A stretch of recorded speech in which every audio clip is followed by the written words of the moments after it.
재선을 노리는 도널드 트럼프 전 대통령이 나토 국가들이 국방비를 제대로 내지 않는다면 러시아 마음대로 하게 격려할 것이다, 이런 발언을 하면서 이 나토 국가들은 물론이고 미국의 동맹국들마저도 발칵 뒤집혔습니다.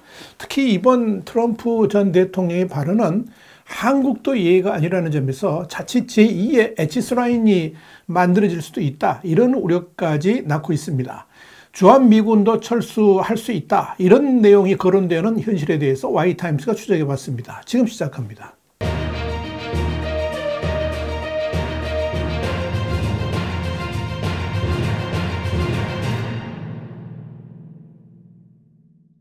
미국의 정치 매체인 팔리티코는 현지 시간으로 11일 트럼프 전 대통령이 전날 사우스캐롤라이나주 코네이의 코스럴 캐롤라이나 대학교에서 열린 유세에서 자신이 대통령 재직 시절에 국방비를 국내 총생산, 그러니까 GDP의 2%까지 증액하겠다는 약속을 불이행하는 북대서양 조약기구 동맹국에게 러시아에게 뭐든지 하고 싶은 대로 하라고 부추기겠다, 이렇게 말했다라고 보도를 했습니다.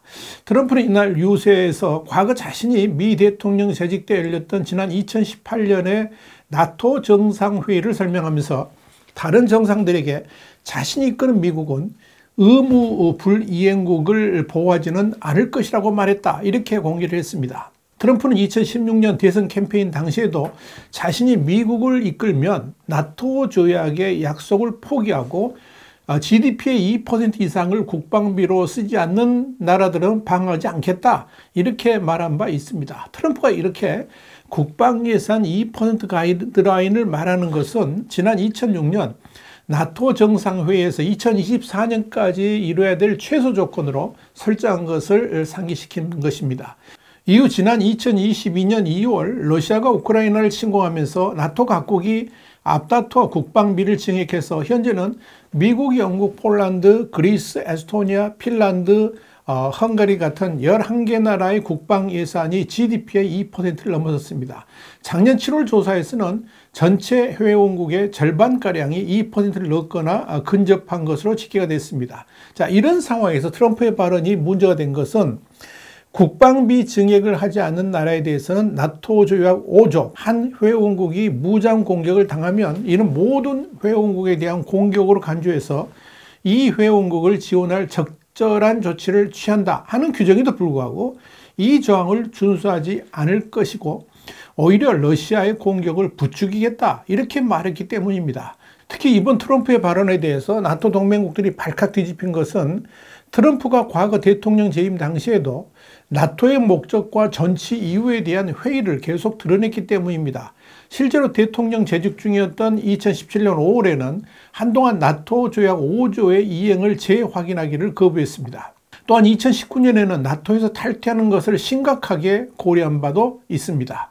이번 트럼프 발언을 한 줄로 요약하자면 동맹국들이 자국 안보를 스스로 책임져야 한다는 것이고 미국에 의지하려면 그에 합당한 비용을 지출해야 한다는 것입니다. 상대국이 미국의 국방력이 무힘으로 승차한다, 이런 재임 때의 주장을 넘어서 적대적 국가의 무력 사용을 부추긴다는 점에서 트럼프 발언은 엄청난 충격으로 다가옵니다. 여기에 대해서 조 바이든 미국 대통령은 내 상대인 도널드 트럼프는 자신이 다시 집권하고 러시아가 우리 나토 동맹국들을 공격하면 동맹들을 버리고 러시아가 원하는 것을 내키는 대로 모조리 하도록 두겠다는 것을 분명히 밝혔다라고 지적을 했습니다. 그는 트럼프 전 대통령의 발언은 러시아가 우크라이나뿐만 아니라 폴란드와 발트해 국가들도 공격해도 된다는 청신호라 그러면서 끔찍하고 위험하다, 이렇게 비판했습니다. 앤드류 베이츠 백악관 대변인도 트럼프의 이 발언에 대해서 살인적인 정권들에게 우리의 가장 가까운 우방들을 침략하도록 부추기는 것은 끔찍하고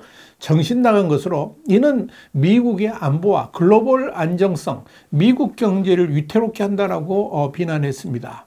나토 국가들도 이런 트럼프의 발언에 대해서 즉각 반발했습니다. 옌스 스톨텐베르크 나토 사무총장은 현지 시간으로 11일 동맹이 서로 방어하지 않을 것이라는 암시는 미국을 포함해서 우리 모두의 안보를 훼손하고 미국과 유럽의 군인을 위험하게 한다 그러면서 나토를 향한 모든 공격에는 단결해서 강력히 대응할 것이다, 이렇게 말했습니다. 샤를 미셸 EU 정상회의 상임의장도 X, 옛 트위터를 통해서 나토의 안보에 관한 무모한 발언은 블라디미르 푸틴 러시아 대통령에게 도움이 될 뿐이라고 말을 하면서 유럽연합이 시급히 전략적 자율성을 더 발전시키고 국방에 투자해야 된다는 점이 그의 발언으로 다시 한번 부각됐다라고 말했습니다. 뉴욕타임스도 현지 시간 11일 트럼프 전 대통령이 우방보다 적국을 편들면서 국제 질서를 뒤엎겠다라고 위협했다. 그러면서 그가 다시 백악관에 입성할 경우에 세계 질서에 광범위한 변화가 일어날 가능성을 예고했다라고 분석했습니다. 뉴욕타임스는 트럼프 전 대통령이 처음 집권할 때부터 나토의 집단 방위 개념을 믿지 않았고 동맹국들에게 자국권에 더 많은 지출을 하라고 압박을 해왔지만 동맹국을 공격하라고 적국을 선동하겠다는 발언은 전현직 대통령을 통틀어서 전례를 찾아볼 수 없다라고 꼬집었습니다. 사실 나토는 지난 1949년 소련의 팽창을 막기 위해서 미국과 영국, 프랑스 등 12개 국가가 협력해서 만든 집단 안보 체제입니다. 이후에 주변 국가들이 나토에 가입하면서 지금은 유럽과 북미 전역에 걸쳐서 31개국의 회원국을 보유하고 있습니다. 이런 나토가 1949년 4월 출범한 이래 나토 조약 5조를 발동한 것은 미국이 2001년 9.11 테러를 당한 다음 날인 9월 12일 뿐이었습니다. 사실상 러시아의 위협 때문에 나토가 군사행동을 한 적은 한 번도 없었다고 보면 됩니다. 이는 나토가 있었기 때문에 유럽 국가들의 안정도 보장될 수 있었다라고 봐도 무방합니다.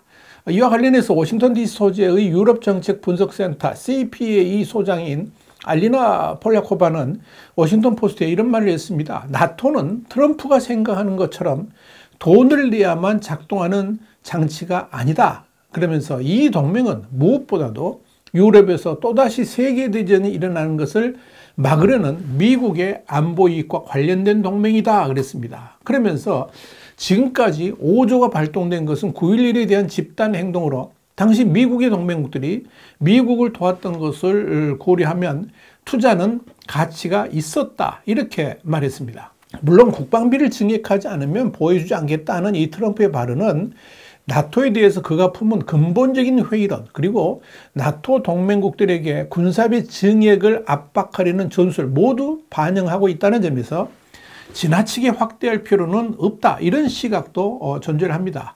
공화당 상원의원인 마르코 루비오는 CNN에 이런 말을 했습니다. 트럼프의 발언은 단지 정치적 수사일 뿐 심각하게 받아들일 필요는 없다 이렇게 해명을 한 겁니다. 그런데 트럼프의 이번 발언을 들으면서 사실 상당한 충격을 받은 나라는 아마도 우리 한국이었을 겁니다.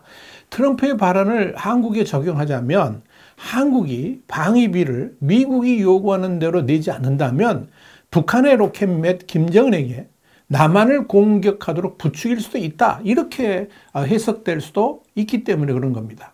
트럼프는 지난 1기 때부터 동맹 경시 발언들을 수시로 해왔습니다.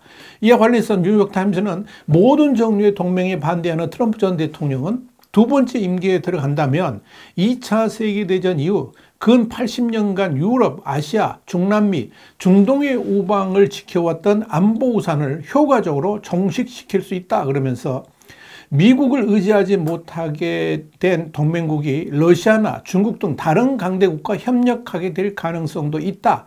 이런 점을 우려했습니다. 뉴욕타임스는 트럼프가 재임 시절 나토의 기본 개념인 모두를 위한 하나, 하나를 위한 모두라는 이 집단 안보 체제를 전혀 믿지 않았다라고 지적했습니다. 뉴욕타임스는 이어서 트럼프 전 대통령이 이전부터 나토에서 미군을 철수할 수도 있다라고 위협했지만 첫 번째 임기 때 이를 말렸던 조언자들이 지금은 아예 없다 그러면서 대통령이 상원 승인 없이 나토에서 탈퇴하지 못하게 하는 법안이 미국 의회에서 가결이 됐지만 트럼프는 공식 탈퇴 없이도 나토를 무의미하게 할 수 있다라고 짚었습니다. 뉴욕타임스는 그러면서 유럽의 동맹국들이 미국에 기댈 수 없게 된다면 미국과 상호 안보 협정을 맺은 다른 나라들 역시 미국의 도움을 확신하기 어렵다 그러면서 이는 과거 한국전쟁과 같은 상황을 다시 일으킬 수 있다라고 지적을 했습니다.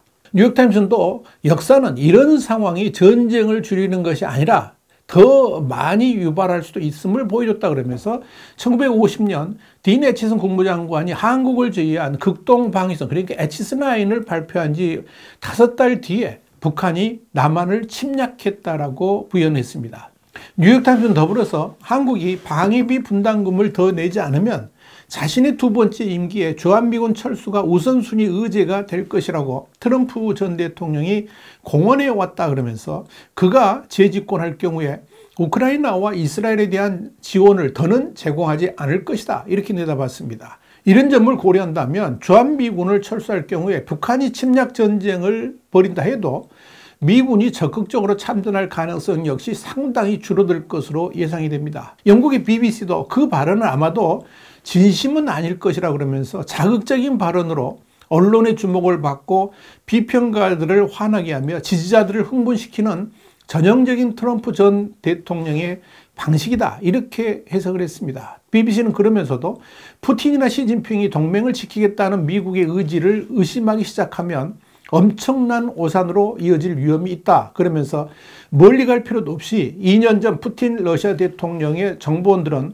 그가 우크라이나를 침공하면 서방이 수수방관할 것이라고 했지만 그들은 틀렸고 재앙적 전쟁이 일어났다라고 덧붙였습니다. 이렇게 트럼프 2기에 대한 우려는 성큼 우리 곁으로 다가오고 있습니다. 당장 미국의 핵 우산 신뢰성은 추락할 것이고, 그렇다면 한국도 핵 보유를 본격적으로 검토해야 할 수도 있을 것입니다. 물론 미국이 대통령보다 의회 중심으로 움직이는 국가라서 지나치게 우려할 필요는 없다라고 말할 수도 있겠지만, 의회까지 공화당이 장악한다면 상황은 달라질 수도 있을 겁니다. 그렇다고 마냥 걱정만 할 수는 없습니다. 대한민국은 지금까지 어떠한 역경 속에서도 능히 헤쳐나가는 위대한 힘을 가지고 있기 때문입니다.